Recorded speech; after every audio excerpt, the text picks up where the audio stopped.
Hey everyone, it's Lindsay from Outshining Ed, and today we're going to talk about how to recover with 5 tips if you're at home and don't have access to professional care. Step 1, find your purpose. Find your why for recovery. This is so important. I've talked about it in other videos, but a good place to start is write down 3 things that you enjoy doing right now. Write down 3 things that you want to be doing that you're not currently doing. Um, Anything that jumps out on you that lights you up inside, that could be your purpose for recovery. I work with clients to discover their purpose for recovery, and for some people, it comes very quickly and naturally, and for some, it's more of a process. Think of a higher power, think of something greater than yourself, something to really pull you through recovery, because push through recovery and willpower and determination is not enough. There has to be something you pulling you. Has to be something pulling you. Okay. Step 2, take stock of what you've tried in your recovery so far. Maybe you've tried nothing. In that case, get out a blank piece of paper and get it all set up for things I've tried in my recovery. If you have tried things, write them down. Write down what hasn't worked. Now, a lot of people feel when they try something and it doesn't work, they feel that they failed. This is the wrong way to think about it.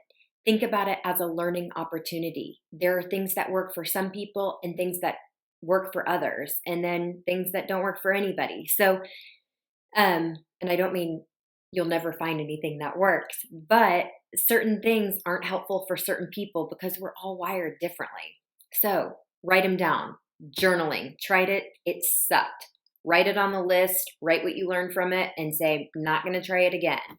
CBT, cognitive behavioral therapy, write it down. Visualization, whatever you've tried. Maybe you've tried talking to friends. Maybe it's been helpful, maybe not. Write everything down you've tried. Write down what's worked, what hasn't, what's triggered you, what's been helpful, and take stock. And cross out the things that are no longer serving you. And let's move on to new things. Step 3, write down ideas for recovery that you haven't tried yet. These can be found in a number of ways. You can Google them. You can go to eating disorder support sites. You can ask others or role models what they discovered in their own journey. And you may find that traditional tools don't work for you. They certainly didn't work for me. So it doesn't have to be an eating disorder recovery tool. It can be something that really you enjoy, that could be the purpose for pulling you through recovery. Get out a new piece of paper, write them down. What can you try that you haven't tried already? Mixing up recovery really helps to get you unstuck when you feel like you've tried everything there is. So, what haven't you tried? Maybe starting a new class, taking a new class, something that you're really interested in, whether it be academic or recreation like yoga or Tai Chi. Write down something new that you can try. Volunteering, going to church, going to a support group. What haven't you tried? What do you want to try? Step 4, find a role model. The role model does not have to be somebody who has recovered from an eating disorder. But if they had an eating disorder, then they have to be completely and totally fully recovered. They can't be walking in their recovery path with you. Not a good role model. Good person, not a good role model. The role model can be anyone who's living their life in a way that you admire and aspire to emulate. What do I mean by that? This person shouldn't have any worries about food or dieting or weight or body image. By body image, I mean we all are always going to have some little nitpicky things we want to change about ourselves, like, hey, look at my hair sticking up back there. That's not cool. But stuff that doesn't consume us all day, right? So find a person who has belief patterns and actions in their life that you think are really awesome. What do they prioritize? This could be a family member. It could be a friend. It could be a teacher. This person does not need to know that he or she is your role model.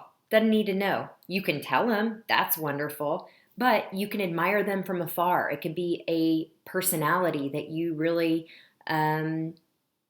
that really motivates you, that really lights you up inside. So find that role model. Step 5, and finally, create daily disciplines, a daily practice to get yourself in an elevated state to tackle ED. We can't do it if we're in the same slump, the same mindset day in and day out. Yes, tomorrow's a new day. I love that idea of a fresh start, but how many times have you said, today's a fresh start, today's a new day, and then by 2 o'clock you're engaging in behaviors? I know I did that all the time. So, what are you going to do with this new fresh start? Create a new habit, a new discipline. It can be 5 minutes, it could be 3 minutes, it could be 10 minutes. I'll post a video about how I got myself in an elevated state during recovery and how I still do it today because it helps me tackle the day. We wake up out of bed and we're not naturally energized. We're exhausted, right? We want to like curl back up into the fetal position and go back to sleep. What do you do to get yourself so you're excited about what the day holds? So I'll walk you through what I do, but your daily discipline could be whatever resonates with you. Singing in the morning, meditation, sitting quietly and reading an inspirational book. Do it in the morning. Do it in the morning, even though it's hard. Set a time for yourself and get up early and do it. Okay, those are my 5 tips for recovering at home. If you have any more, leave them down in the comments below. Thanks, everyone.